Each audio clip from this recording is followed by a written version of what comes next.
I'm Simon Krige, a grade 11th learner at Kuswag School. The cell phone, today's technological wonder. Without it, we'd be lost as a ship at sea without a navigation system. What started out in 1973 as a simple way to make wireless telephone calls transformed into something way more powerful.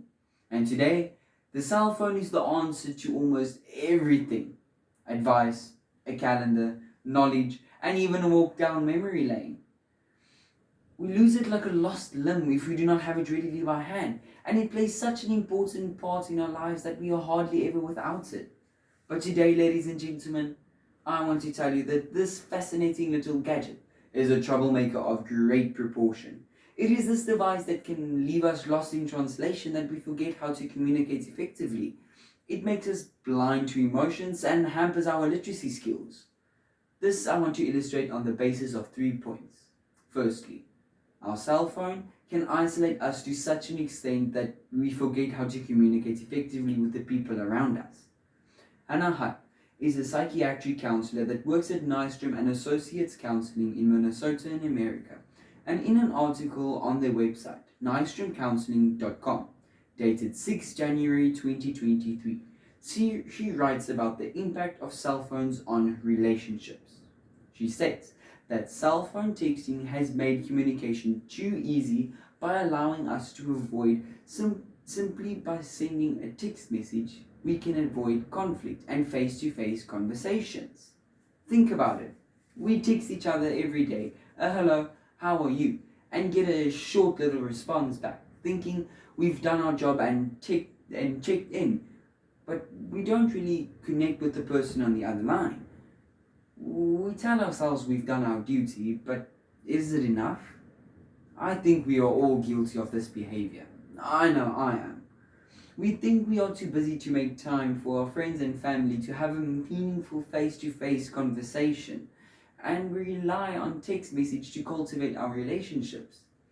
It is text that can never replace the touch of a hand or the seeing of a smile or can tell you how you really feel. Which brings me to my second point. Cell phones render us blind to emotions. Yes, we can text in bold when we are angry. Use as many number of question marks when asking a question.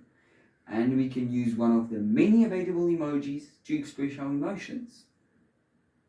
But texting can never replace the importance of non-verbal communication. For example, the other day I sent my friend a text message. It was a joke. I thought he'd find it as funny as I did, and I expected him to respond with an emoji of such a fine. But he only responded with a thumbs up. I mean, a thumbs up. What am I supposed to make of that? Little did I know that earlier that day he had received his report card and wasn't in a joking and funny mood. Had I been with him, I would have noticed his body language being a bit off. Hanging shoulders, a pinched face, or even maybe just a soft voice. According to Dr. Laura Cram, a practicing speech therapist from Midrand in Gauteng, non-verbal cues are as important, if not more important, than what you really say. It is your body language that reinforces or contradicts your message. Cell phone texting makes us blind to all those cues that gives us insight on the person's feelings and emotions, and can make us easily come across as unsympathetic, impolite, or even rude. My last point is about the negative impact texting has on our literacy skills. My mom is old school.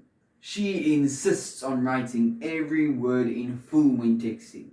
So when it comes to texting, it takes her hours to respond, and it drives me nuts. According to an article by Dr. Karen Juden-Drubik from Bloomington in Illinois that was published on the website drkarenspeech.com on the 20th of August 2021, the use of texting limits the opportunities kids have to practice foundational spelling skills. In texting, the word R becomes the letter R, and the word because becomes a short cause. And a replacement for the words okay, yes, or I agree is the thumbs up.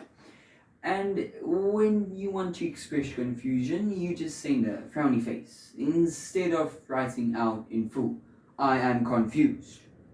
This short version of communication becomes such a habit that it spills over into our formal writing, not only because it is a short and very easy way of writing, but rather because you just cannot spell the word. Have you ever noticed that texting is also not big on punctuation?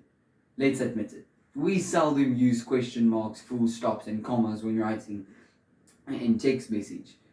So when it comes to formal writing, we don't know how or where to use them.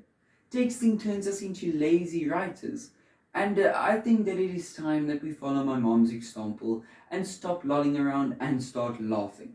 Ladies and gentlemen, cell phone texting leaves us lost in translation. It has replaced wholesome face-to-face, effective communication. It deprives us from the non-verbal cues that we need to understand and acknowledge emotion, and it messes with our literacy skills. This little wonder should not take the place of proper communication, physical interaction, or literacy.